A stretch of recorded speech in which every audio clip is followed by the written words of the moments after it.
Okey, Alhamdulillah. Okey, baiklah. Kita teruskan, kita sambung pelajaran. Kalau tidak silap cikgu, pelajaran terakhir kita dah masuk bab 2. Okey, rujuk buku teks anda masing-masing, rujuk buku teks anda. Kita dah masuk bab 2 iaitu perlembagaan persekutuan. Uh, kita sudah bincang pada pelajaran yang terakhir latar belakang sejarah perlembagaan persekutuan. Betul tak Mawadah? Sila confirm kan? Kan, betul kan? Nombor Baik. 4. Nombor 4 Okey. Okey, ada tak cikgu bincang muka surat 25 sejarah penggubalan perlembagaan persekutuan? Dah bincang belum? Dah belum? Dah Sudah Cikgu dah buat ringkasan. Yes, ringkasan. Okey, baik. Kalau macam tu kita buat imbas kembali pelajar-pelajar imbas kembali topik yang telah kita belajar. Okey, dalam bab 2 ni kita baru belajar 2 topik, kita imbas kembali. Okey. Sehubungan itu cikgu kongsikan bersama anda paparannya sekejap. Cikgu nak kongsi skrin cikgu bersama dengan anda.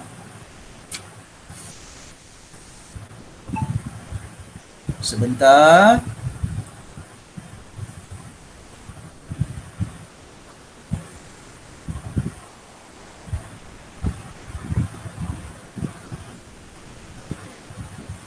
Saya harap bersabar.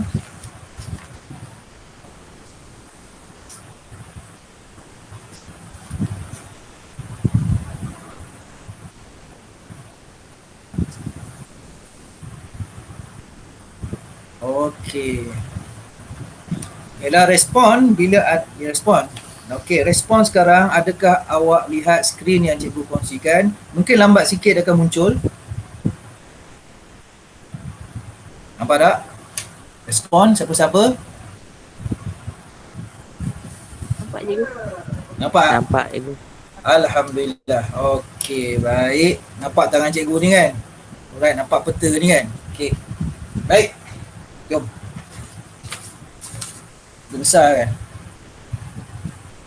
Apa yang telah kita belajar yang terakhir, kita telah belajar Okey. Tengok baik, rujuk, boleh rujuklah muka surat 2.1. Okey, latar belakang. 2.1 kita belajar tentang latar belakang.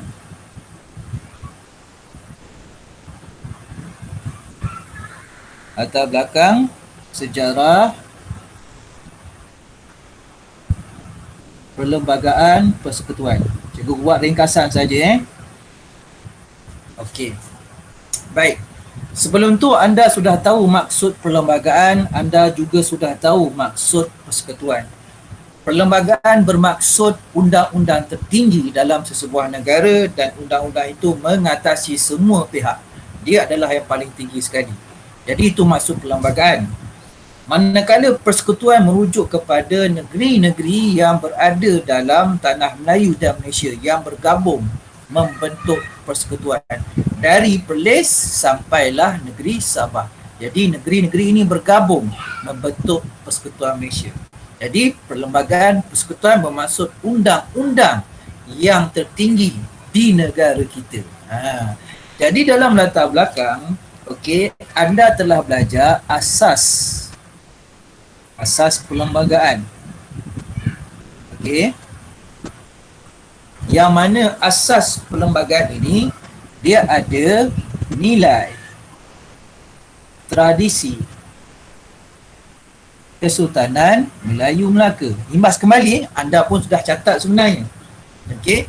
Dan asas perlembagaan kita juga adanya okey, nilai-nilai moden. Bukan nilai lah, ciri-ciri. Ciri-ciri moden iaitu Undang-Undang Inggeris. Sebab apa belajar-belajar? Sebab negara kita dijajah oleh British. British negara barat yang paling lama menjajah negara kita. Oleh sebab itulah, okey, undang-undang Inggeris ni ada sebahagiannya kebanyakannya kita gunakan sehinggalah hari ini. So, gabungan undang-undang Inggeris dan nilai-nilai tradisi ataupun undang-undang dalam Kesultanan Melayu Melaka dijadikan sebagai asas perlembagaan negara kita pada hari ini. Okey, cek semula. Okey, dalam Kesultanan Melayu Melaka ada dua undang-undang, iaitu Hukum Kanun Melaka dan juga Undang-Undang Laut Melaka. Jadi kedua-dua undang-undang ini kita gunakan membentuk asas perlembagaan negara kita pada hari ini. Baik, 2.2. Okey, kita sudah belajar sejarah penggubalan perlembagaan persekutuan.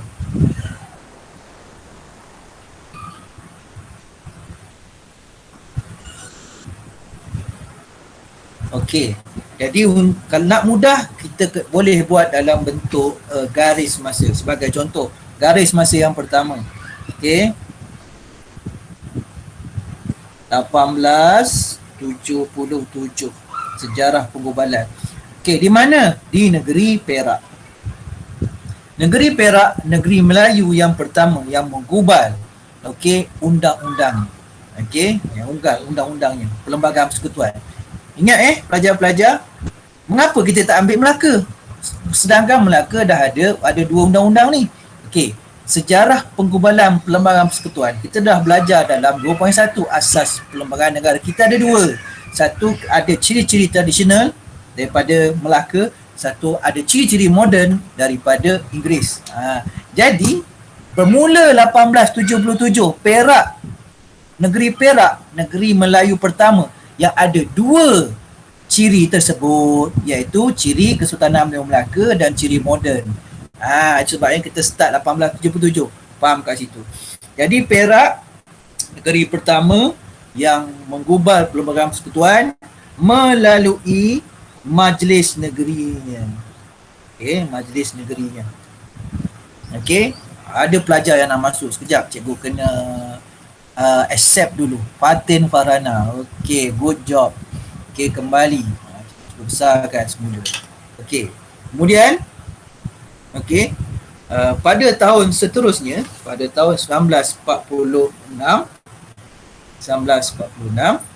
okey, anda juga sudah tahu bahawa negara kita ada 3 unit politik, iaitu negeri-negeri Selat, negeri-negeri Melayu Bersekutu dan negeri-negeri Melayu tidak bersekutu. Undang-undang Negeri Selat digubal oleh Majlis Undangan Negeri. Negeri-negeri Melayu Bersekutu, undang-undangnya digubal oleh Majlis Persekutuan. Okey, manakala negeri-negeri Melayu tidak bersekutu, undang-undangnya digubal oleh Majlis Negeri. Pada tahun 1946. Baik, kemudian ingat kembali 1946 juga British bercadang nak menubuhkan Melayu Union dan ditentang oleh orang Melayu. Akhirnya Melayu Union digantikan dengan Persekutuan Tanah Melayu 1948. So, adalah 1948 di sini. So, 1948, okey, kita ada perjanjian. Di sini ada perjanjian Persekutuan Tanah Melayu 1948. Di sini digubal undang-undang, okey, yang berdasarkan negeri-negeri Melayu bersekutu, rentetan tentangan orang Melayu dan Raja Melayu terhadap Melayu Union 1946. Okey, digubal sekali lagi perjanjian persekutuan ataupun perlembagaan persekutuan. Kemudian kita gubal sekali lagi perlembagaan apabila kita nak merdeka pada tahun 1957, yang mana British telah menubuhkan satu Suruhanjaya bebas, iaitu Suruhanjaya Perlembagaan Persekutuan Tanah Melayu atau Suruhanjaya Red. Okey, Suruhanjaya Red ni lah, okey, yang menggubal yang menggubal perlembagaan kemerdekaan.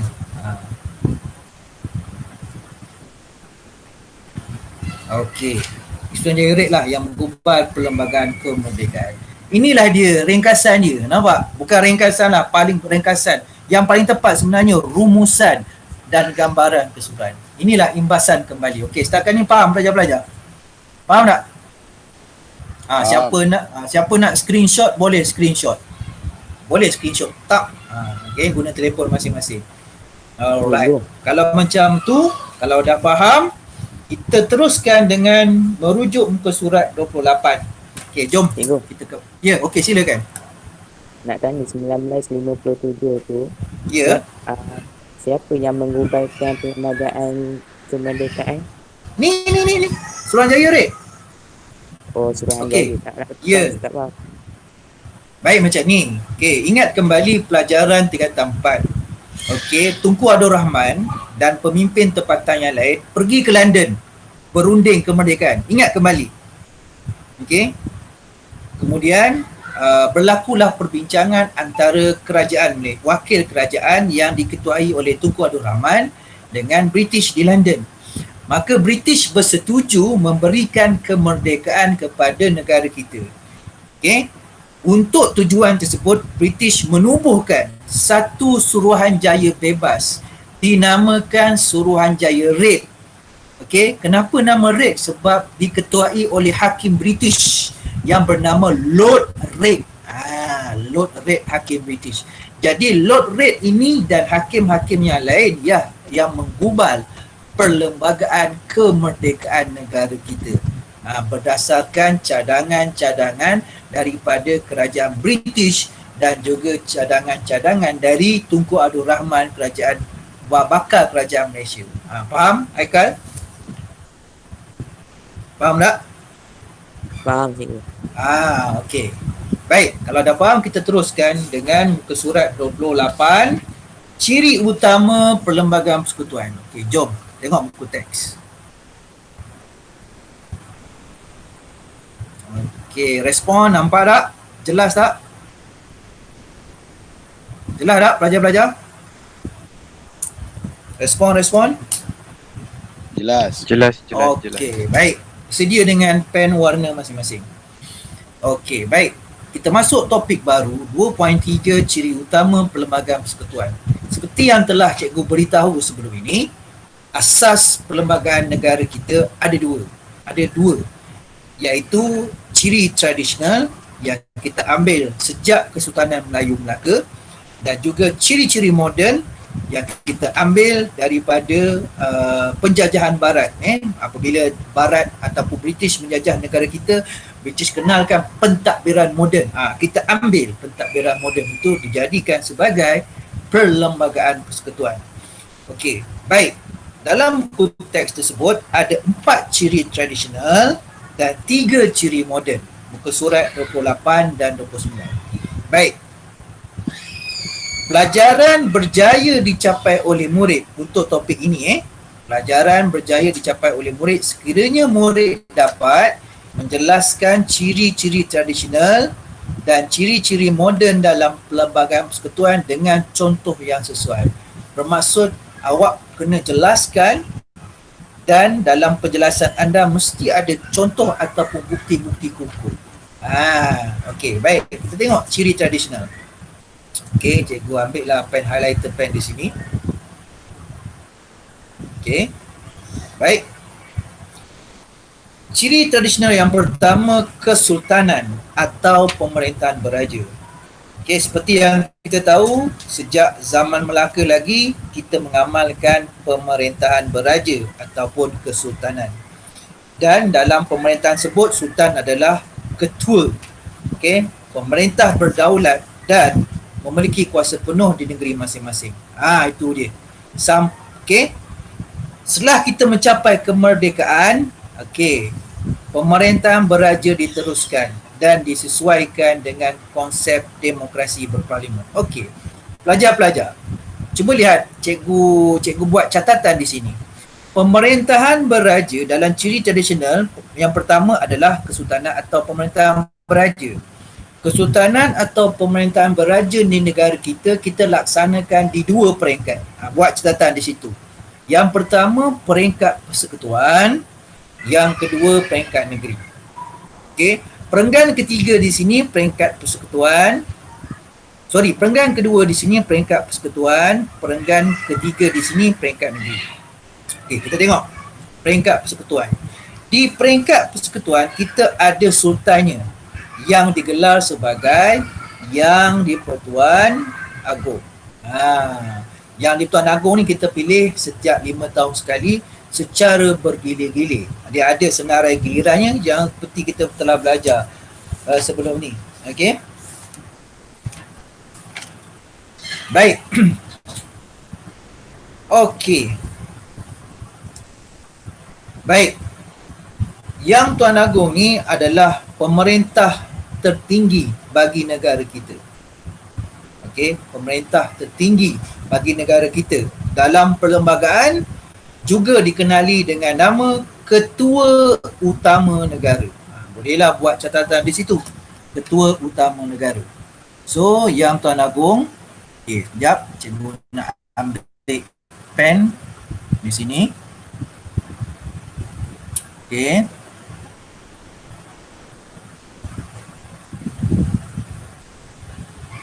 Sekejap Okey, Yang Tuan Agong ataupun YDPA. Okey. YDPA adalah Ketua Utama Negara. Okey. Okey, ataupun pemerintah tertinggi negara. Baik. Jadi, Yang Tuan Agong boleh mengampun dan menangguhkan hukuman bagi orang yang disabitkan kesalahan oleh mahkamah. Itu adalah terletak pada budi bicara Yang Tuan Agong. Kecuali bagi kesalahan mandatori, hukuman gantung mandatori, itu Yang Tuan Agong tidak boleh ampunkan. Sebab mandatori ni maksudnya tak boleh diampunkan. Okey, kena memang hukuman itu akan dilaksanakan walau apa pun terjadi. Contohnya hukuman gantung mandatori sampai mati. Maksudnya tidak boleh diampunkan. Okey. Okey, dan Yang Tuan Agong juga mempunyai kuasa membuat pelantikan jawatan utama sesebuah negara. Sebagai contoh, jawatan Perdana Menteri. Siapa lantik? Yang di-Pertuan Agong. Banyak lagi sebenarnya bidang kuasa Yang Tuan Agong. Nanti kita belajar dengan lebih detail dalam topik akan datang. Baik, mari kita lihat. Okey, ciri tradisional pemerintahan beraja di peringkat negeri. Di peringkat negeri, terutama negeri Melayu, raja sebagai ketua negeri. Okey, raja sebagai ketua negeri. Okey, raja sebagai ketua negeri. Okey. Okey. Raja ini, okey, dia jalankan pemerintahannya berdasarkan nasihat Majlis Mesyuarat Negeri. Senang cerita, rumuskan, aku bagi anda faham, yang Sultan adalah ketua negeri. Okey, baginda adalah ketua negeri. Manakala yang mentadbir negeri adalah Perdana Menteri. Perdana Menteri yang takbir kerajaan. Yang Tuan Agong menasihatkan Perdana Menteri. Okey. Baik. Okey, raja juga ataupun sultan juga mempunyai kuasa mengampun dan menangguhkan hukuman pada mereka yang disabitkan oleh mahkamah. Okey, serta pelantikan jawatan utama negeri. Di negeri pun sama. Raja ada kuasa untuk mengampunkan hukuman kepada mereka yang disabitkan kesalahan, dan raja boleh memberikan anugerah kepada tokoh-tokoh atau individu yang terpilih. Itu yang pertama, kesultanan atau pemerintahan beraja. Setakat ni faham? Okey tak? Okey? Okey. Okey, ya. Okey, yang kedua adalah agama Islam. Okey, agama Islam yang kedua, sejak zaman Melaka lagi, agama Islam adalah agama yang paling banyak dianuti oleh masyarakatnya. Itu juga apabila British jajah, agama Islam masih kekal sebagai agama yang paling ramai yang dianuti di tanah Melayu. Jadi menjelang kemerdekaan kita kekalkan agama Islam dalam perlembagaan persekutuan negara kita. Jelas memberitahu agama persekutuan Malaysia adalah agama Islam. Okey, baik. Di peringkat negeri, selepas kita merdeka, agama Islam bagi negeri Melayu terletak di bawah kuasa raja di negeri masing-masing. Maksudnya sultan-sultan negeri masing-masing lah. Sebagai contoh, tentang jenayah undang-undang syariah di negeri masing-masing adalah terletak pada tangan sultan ataupun negeri masing-masing. Senang cerita, sultan atau raja negeri Melayu adalah ketua agama Islam di negerinya, di negeri baginda. Bagi wilayah persekutuan dan negeri yang tidak beraja, yang bukan negeri Melayu, contohnya Pulau Pinang, contohnya Kuala Lumpur, Labuan, Putrajaya, Melaka, negeri yang tak ada raja ni, agama Islam, hal ehwal agama Islam adalah di bawah kuasa yang di-Pertuan Agong. Contoh kan, Mufti Datuk Zul. Datuk Zul yang Menteri Wilayah Persekutuan tu, Zulkifli Bakri tu kan. Itu adalah Mufti Wilayah Persekutuan. Kita juga ada mufti-mufti di negeri Melayu. Baik. Kita tengok bahasa Melayu. Yang ketiga adalah bahasa Melayu. Bahasa Melayu kekal kita jadikan sebagai bahasa kebangsaan. Kita gunakan sejak zaman Kesultanan Melayu Melaka. Malah pada zaman Melaka, bahasa Melayu sebagai bahasa lingua franca. Lingua franca bermaksud bahasa pengantar. Boleh buat catatan. Hari ini bahasa Melayu sebagai bahasa kebangsaan dan bahasa rasmi. Kedudukan orang Melayu dan Bumiputera. Kita kekalkan kedudukan istimewa orang Melayu dalam perlembagaan dan juga Bumiputera. Jadi raja ataupun sultan ataupun Yang Tuan Agong bertanggungjawab memelihara kedudukan istimewa orang Melayu serta Bumiputera Sarawak dan Sabah tanpa mengabaikan kepentingan sah kaum lain. Itulah pelajar-pelajar ciri-ciri tradisional, ada 4. Setakat ni apa nak tanya? Ada tak pertanyaan? Ada tak kemuskilan? Silakan. Silakan pelajar-pelajar. Setakat ni. Sudah okey tak? Okey? Okey, bro. Okey. Ada nak tanya? Tak ada. Saya tak ada. Tak ada. Okey, kalau tak ada kita lihat ciri yang kedua iaitu ciri moden. Ciri moden ada 3. Yang pertama, kerajaan persekutuan. Yang ni British perkenalkan apabila British menjajah negara kita, campur tangan negara kita, British memperkenalkan ciri-ciri moden ini iaitu kerajaan persekutuan. Okey, baik. Apa itu kerajaan persekutuan? Okey. Baik, kerajaan persekutuan adalah satu kerajaan yang penting, yang paling besar tugasnya. Apa dia kerajaan persekutuan? Kerajaan persekutuan ni tugasnya luas. Dialah mentadbir negara kita ni. Secara menyeluruh. Sebagai contoh dari segi kesihatan, dari segi keselamatan, dari segi pertahanan, dari segi pembangunan ekonomi, dari segi pembangunan sosial, dari segi hubungan luar negara kita dengan negara lain. Itu semua tanggungjawab kerajaan persekutuan. Jadi kerajaan persekutuan mempunyai tanggungjawab yang besar. Itulah ciri-ciri moden British perkenalkan kepada kita semasa era penjajahan dan kita teruskan sehinggalah hari ini. So kerajaan persekutuan kita hari ini terletak di Kuala Lumpur, Putrajaya dan juga Labuan. Nampak kecil je kan, tapi tanggungjawabnya besar sebenarnya. Itu kerajaan persekutuan. Baik, kita lihat yang kedua. Okey, sebelum tu, dalam ni dia tulis, okey. Dalam Suruhanjaya Perlembagaan Persekutuan Tanah Melayu menyarankan kerajaan persekutuan dan kerajaan negeri diberikan kuasa dalam bidang tertentu. Okey. Baik. Jadi seperti yang cikgu cakap tadi, okey. Kerajaan persekutuan ada tanggungjawabnya atau kuasanya dan kerajaan negeri ada kuasanya. Sebagai rumusan, tanggungjawab ataupun kuasa kerajaan persekutuan lebih besar daripada kuasa kerajaan negeri. Okey, nanti kita belajar senarai kerajaan persekutuan dan senarai kerajaan negeri. Kita boleh lihat senarai kerajaan, senarai tanggungjawab kerajaan persekutuan lebih banyak daripada senarai tanggungjawab kerajaan negeri. Apabila Malaysia dibentuk pada tahun 1963, okey, kerajaan negeri Sarawak dan kerajaan negeri Sabah diberikan beberapa otonomi khas, kuasa otonomi khas. Okey, kerana tuntutan Sarawak dan Sabah apabila menyertai Malaysia. Sebagai contoh, kuasa immigration terletak di tangan ataupun berkuasa Sarawak dan Sabah berkuasa penuh terhadap kuasa-kuasa immigration. Immigration ni nak masuk negeri Sabah Sarawak.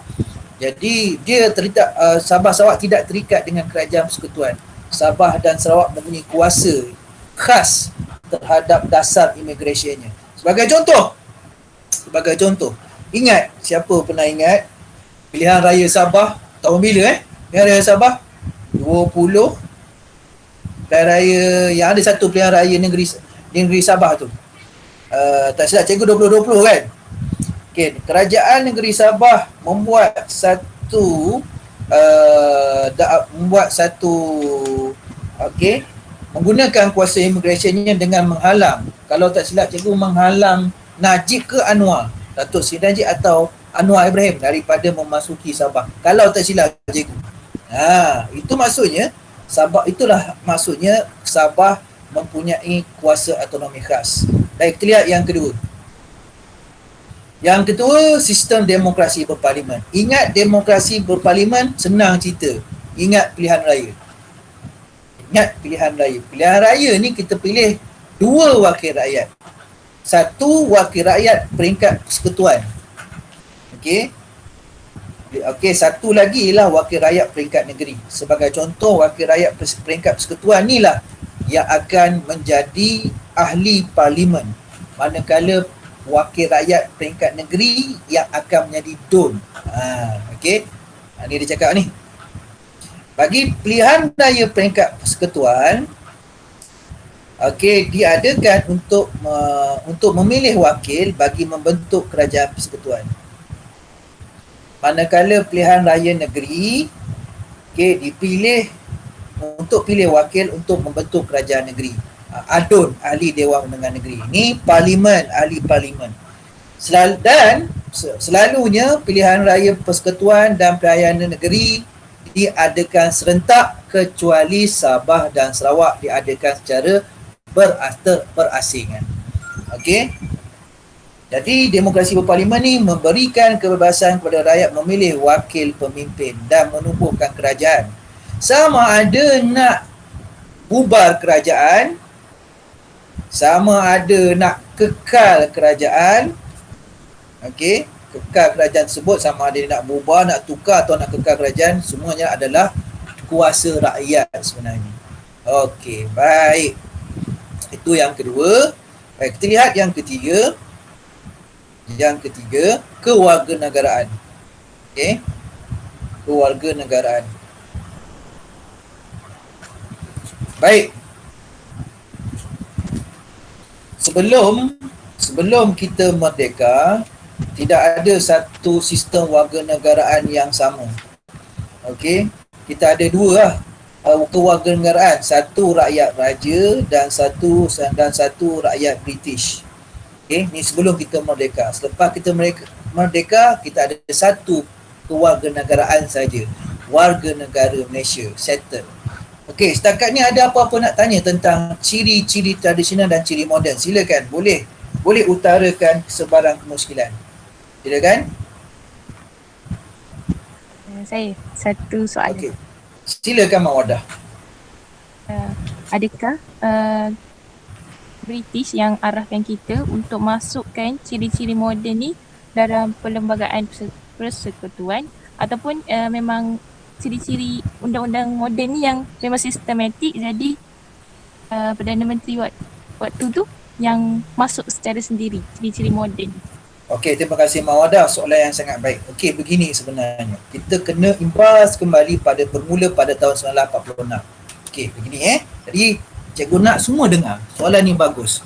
Adakah ciri-ciri moden ni, okey, memang British arahkan letak? Betul Mawadah, macam tu yang maksud awak. Saya nak juga. Okey? Saya nak juga ciri-ciri ni. British suruh. Okey, baik. Kita kena ingat kembali pada tahun 1946. Okey, British nak menubuhkan negara baru di tanah Melayu, namanya Malaya Union. Kita dah tahu bahawa Malaya Union ni menghapuskan semua identiti kemelayuan. Agama Islam tak ada, raja tak ada, agama Islam tak ada, bahasa Melayu tak ada, negeri Melayu tak ada, tak adalah Perlis, tak adalah Selangor, tak ada. Semuanya tu dikenali sebagai Melayu Union. Tak ada Selangor, tak ada. Ingat yang tu, faham konsep tu dulu. Okey, orang Melayu menentang kerana Melayu Union telah menghapuskan semua identiti Melayu yang cikgu sebutkan tadi. Jadi orang Melayu menuntut nak supaya dikembalikan seperti konsep negeri-negeri Melayu bersekutu. Imbas kembali pelajaran dari tempat konsep negeri Melayu bersekutu. Apa dia? Negeri Melayu bersekutu? Siapa ketua negeri Melayu bersekutu? Ketuanya residen orang Inggeris. Nampak tak? Ketuanya residen orang Inggeris. Okey. Dan dalam masa yang sama ada lagi sultan, masih ada sultan, walaupun sultan tak adalah kuasa dalam pentadbiran. Okey, maksudnya negeri Melayu pada ketika itu, pada negeri Melayu bersekutu, sultan tidak lagi mentadbir negeri, tetapi yang mentadbir negeri adalah residen. Jadi orang Melayu menuntut British, orang Melayu menuntut kepada British supaya dikembalikan seperti negeri-negeri Melayu bersekutu. Nampak tak? Jadi orang Melayu sendiri yang nak elemen dalam negeri Melayu bersekutu. Kan kita belajar, kita belajar tadi dalam imbasan tadi. Negeri Melayu bersekutu dia ada dua elemen kan. Asas perlembagaan persekutuan kita ada dua, satu ciri moden dan satu ciri tradisional. Jadi orang Melayu sendiri yang nak kekalkan ciri moden dan juga ciri tradisional tersebut. Apabila kita nak merdeka, Tunku Abdul Rahman pergi ke London berbincang dengan kerajaan British apakah perkara-perkara yang nak dimasukkan dalam perlembagaan kita yang merdeka. Jadi Tunku Abdul Rahman mencadangkan ciri-ciri tradisional yang dikekalkan. Seperti apa? Inilah dia. Seperti kesultanan, agama Islam, bahasa Melayu, kedudukan istimewa orang Melayu. Yang 4 tadi tu. Kekalkan yang itu. Manakala untuk ciri-ciri moden, orang Melayu bersetuju dengan ciri moden seperti mana pada zaman negeri-negeri Melayu bersekutu dulu. Itulah jawapannya Mawadah. Maksudnya British tak arahkan. Orang Melayu menuntut. Orang Melayu dah setuju sejak penentangan terhadap Melayu ni lagi. Boleh tengok balik dalam buku teks tingkatan 4. Orang Melayu nak kan, mesti Mawadah ingat. Orang Melayu nak konsep seperti negeri naungan, iaitu negeri Melayu bersekutu. Jadi macam itulah. Selain pada Mawadah, ada tak yang lain nak memberikan cadangan ataupun pandangan? Silakan. Silakan pelajar-pelajar. Ada tak? Ada tak ada? Silakan Aikal. Saya tak faham yang cikgu terangkan ciri moden yang nombor 3, kewarganegaraan. Baik. Terima kasih. Ciri moden kewarganegaraan. Baik. Tengok kat sini.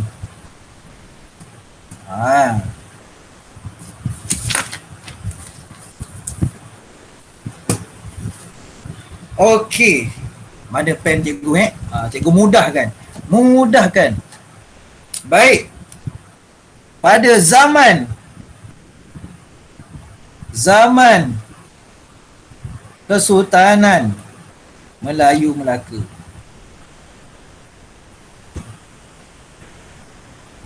Tak ada istilah warga negara. Warga negara ni tak ada. Mana ada istilah warga negara? Zaman Kesultanan Melayu Melaka. Okay, warga negara ni adalah ciri moden. Barat perkenalkan atau British perkenalkan. Zaman Kesultanan Melayu Melaka dia panggil rakyat. Ingat kembali. Ketika tampak rakyat. Rakyat Melaka. Rakyat Melaka sebagai rakyat perlu taat setia kepada Sultan ataupun Raja. Baik. Kemudian British campur tangan terhadap negeri-negeri Melayu. Okey. British campur tangan. Jadilah negeri-negeri Melayu bersekutu. Nampak tak? Okey. Kemudian ada negeri-negeri Melayu tidak bersekutu. Okey. Pada masa ini belum ada lagi istilah warga negara. Masih lagi istilah rakyat. Okey. Dia mula pada tahun 1946. Malayan Union 1946. Nampak tak? Okey. Yang ini British perkenalkan warga negara Malayan Union. Warga negara Malayan Union. Jadi Malayan Union 1946 tak dapat dilaksanakan kerana tentangan orang Melayu. So, tak dapat. Digantikan dengan Persekutuan Tanah Melayu 1948. Persekutuan Tanah Melayu 1948 ada dua sistem warga negara. Satu rakyat raja. Nampak? Satu rakyat raja. Satu lagi adalah rakyat British. Pak, satu lagi rakyat British. Okey. Rakyat raja ialah rakyat yang lahir di negeri-negeri Melayu. Okey, orang Melayu yang lahir di negeri Melayu secara automatik akan menjadi rakyat raja.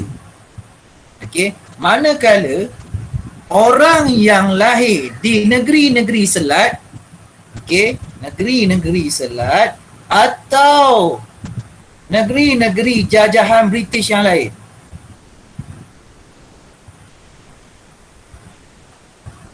Kemudian dia datang ke negara kita. Dia lahir dekat Australia tetapi dia berhijrah ke negara kita, dia akan menjadi rakyat British.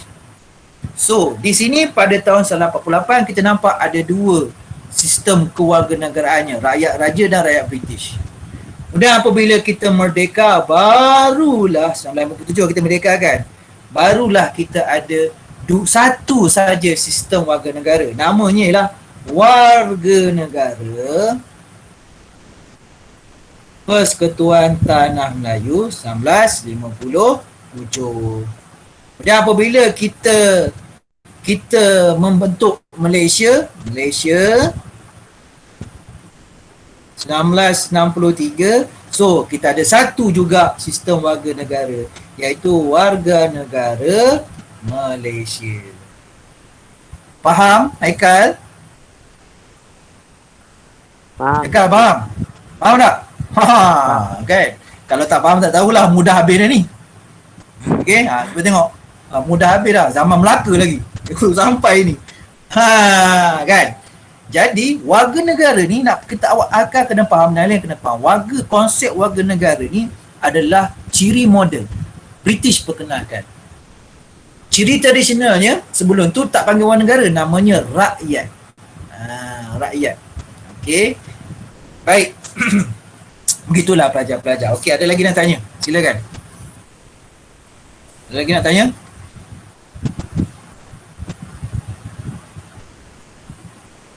Ada lagi nak tanya? Ada tak?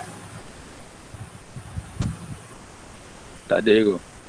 Okey, kalau tak ada, baik. Kalau tak ada, keluarkan kertas tespek. Keluarkan kertas tespek. Kita, okey, latihan. Latihan. Keluarkan tespek. Salin soalan ni dan cuba jawab. Okey, keluar tespek. Ni soalan dia.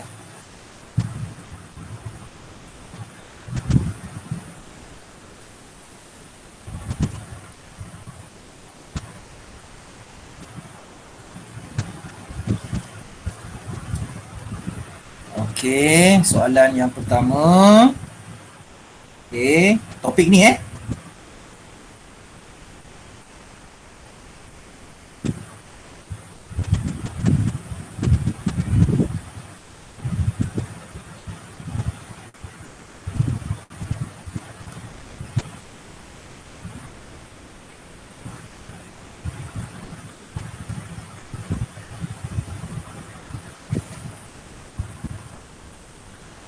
buktikan pemerintahan di negara kita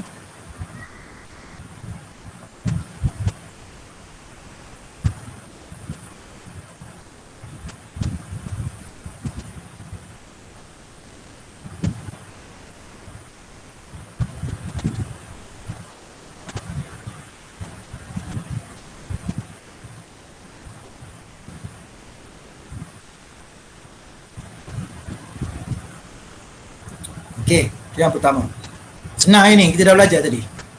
Okey, gunakan kefahaman awak sendiri, tulis dalam bentuk esei Dan yang kedua.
Okey, salin dulu. Kalau tak nak salin tak apa, snapshot. Snapshot je. Screenshot je. Mana mouse cikgu tadi? Lupa dah cikgu letak kat mana. Awak screenshot je. Sekejap cikgu besarkan. Sekejap Okey. Okay, besar sangat pula. Okey, awak screenshot saja. Kemudian salin elok dalam testpad. Kita cuba cari isinya. Okey, buat dulu esei tersebut. Salah tak apa, awak buat je. Markah ni 6, yang kedua tu 6 markah. Nanti kita bincang dalam kelas akan datang. Okey. Dah ke salin? Dah ke pelajar? Dah. Dah cikgu. Okey dah. Okey, cuba. Dah, Cuba, Salin.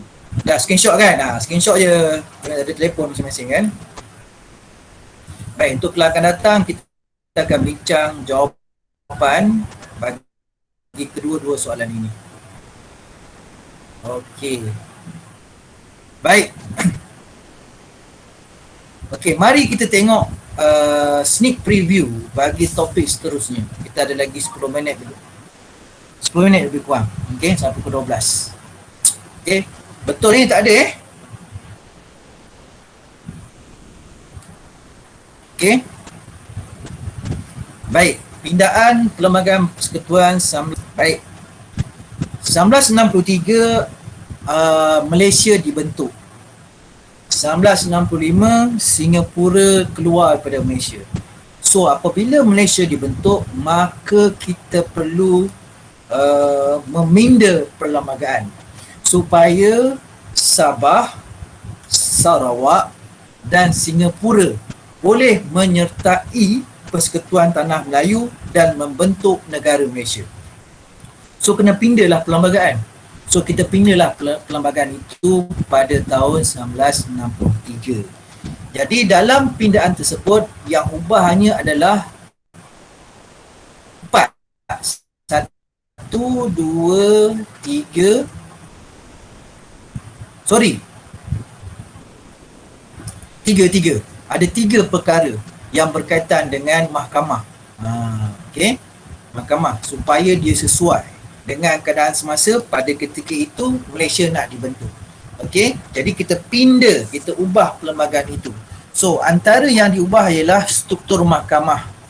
Mahkamah lah, kena ubahlah mahkamah ni.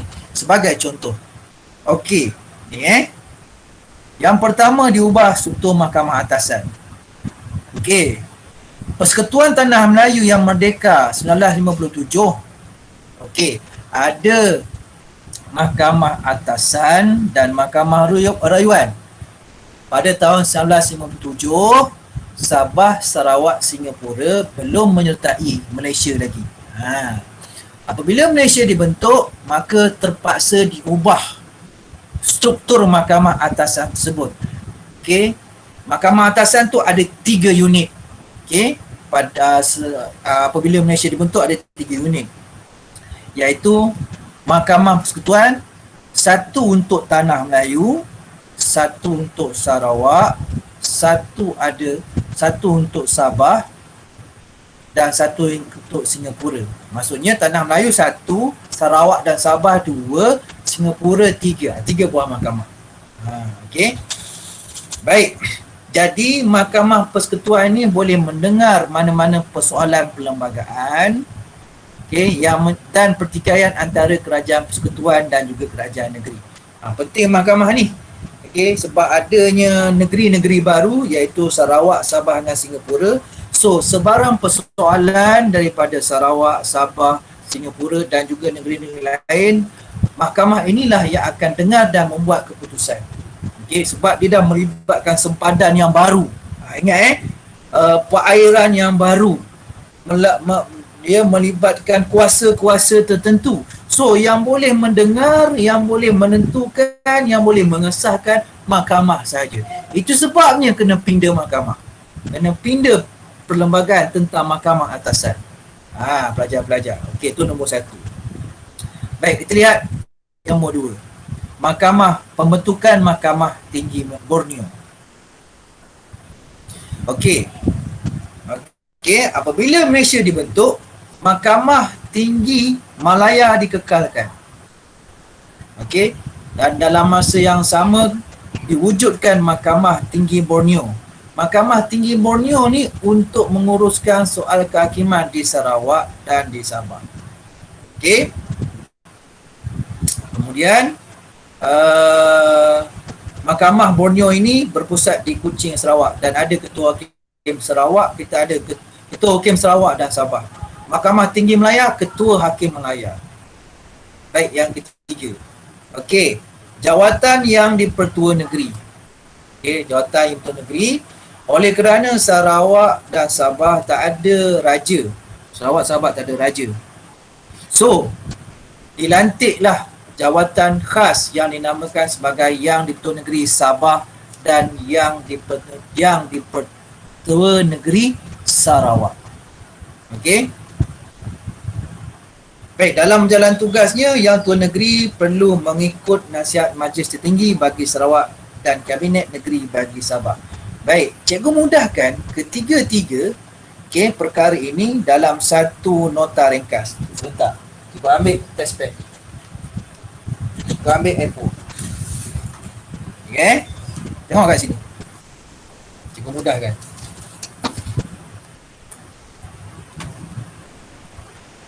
Okey, tajuk dia di sini adalah pindaan perlembagaan 1963. Malaysia ni. Okey. Baik. Kena pindahlah perlembagaan tu sebab dia melibatkan soal sempadan. Sebab negeri baru masuk, sempadan dah berubah. Negeri baru masuk, mereka ada kuasa-kuasa tertentu perlu diberikan. So kena pindah perlembagaan persekutuan 1957 tu. Okey. Jadi kita pindah. So yang pindahnya ialah dari segi struktur mahkamah atasan. Mahkamah atasan. Okey, mahkamah atasan kita pindah. Okey.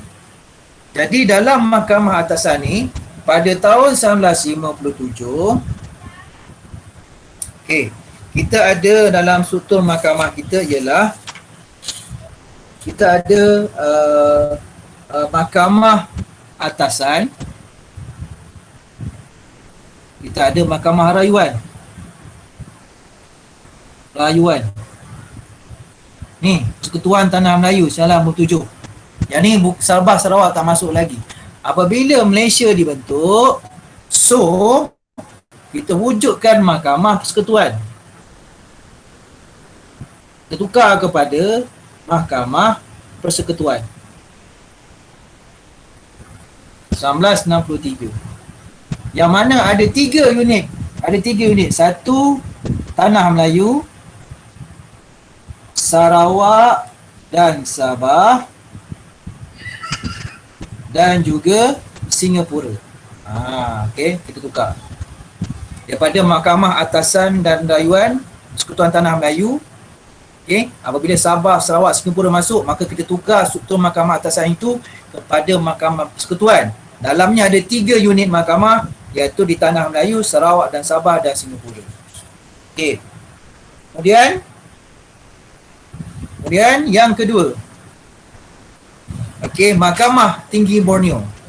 Selepas itu kita tubuhkan Mahkamah Tinggi Borneo.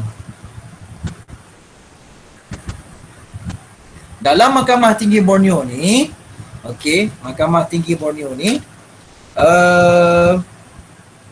Mahkamah Tinggi Borneo ni berpusat di Kuching, Sarawak, dan ada satu ketua hakim. Ketua hakim Sarawak dan Sabah. Ini di Borneo. Dan satu lagi mahkamah ialah Mahkamah Tinggi Malaya. Mahkamah Tinggi Malaya. Yang ni di peringkat persekutuan. Okey, yang ni di peringkat Sabah Sarawak, yang ni di peringkat persekutuan negeri Perlis sampai ke Johor. Okey. Baik. Kemudian yang ketiga, jawatan yang dipertua negeri. Okey. Untuk Sabah dan juga Sarawak, kerana negeri ini tidak ada raja. Singapura, Ketua Menteri Singapura. Jawatan yang dipertua negeri adalah untuk Sabah dan Sarawak sahaja. Ketua Menteri Singapura tak ada dalam sini sebab Ketua Menteri Singapura bukan yang dipertua negeri. Okey pelajar-pelajar, itulah pindaan perlembagaan antara yang terbesar dalam sejarah negara kita apabila Malaysia dibentuk. Okey, jadi kita kena ubah struktur mahkamah tersebut supaya Sarawak, Sabah boleh menyertai Malaysia dengan kuasa-kuasa yang tertentu. Okey, setakat ni faham tak? Faham tak pindaan tersebut? Pelajar-pelajar okey setakat ni? Faham tak? Okey, ada nak tanya? Okey, last sebelum kita bersurai. Pukul 12 dah. Ada nak tanya? Ada tak? Okey, senyap saja gitu. Tak ada Okey, kalau tak ada, cikgu harap pelajar-pelajar dapat cuba jawab dua soalan tersebut. Cuba jawab. Okey, lepas ni kita bincang sama-sama dalam pelajaran akan datang, iaitu pada hari Jumaat ni insya-Allah. Okey, akhir kata cikgu ucapkan selamat Hari Raya Aidilfitri. Maaf zahir dan batin, maafkan cikgu kalau ada salah dan silap. Dan jagalah kesihatan, stay safe, jangan keluar rumah kalau tak ada urusan yang penting. Awak urusan penting benda, okey, janganlah keluar rumah. Dan cikgu difahamkan sejak akhir-akhir ni di kawasan kita ni, polis semakin kerap melaksanakan rondaan. Jadi nasiblah kalau sesiapa yang keluar, okey, akan disoal oleh polis yang ronda. Nasiblah kalau kena. Contohnya kalau awak keluar, okey, polis tanya apa tujuan awak keluar, awak nak jawab benda. Awak bukan ketua keluarga. Okey, saya nak keluar, saya nak beli barang-barang dapur. Yang keluar ketua keluarga. Okey. Baik. Itu sajalah pada cikgu. Okey, assalamualaikum warahmatullahi wabarakatuh. Okey, kita jumpa pada kelas hari Jumaat ni insya-Allah. Cikgu stop recording. Jumpa lagi. Bye. Terima kasih, Cikgu. Sama-sama. Sama. Hello. Alright. Jangan lupa isi kehadiran dalam Telegram tu. Okey cikgu. Okey, kemas kini kehadiran anda. Okey, bye.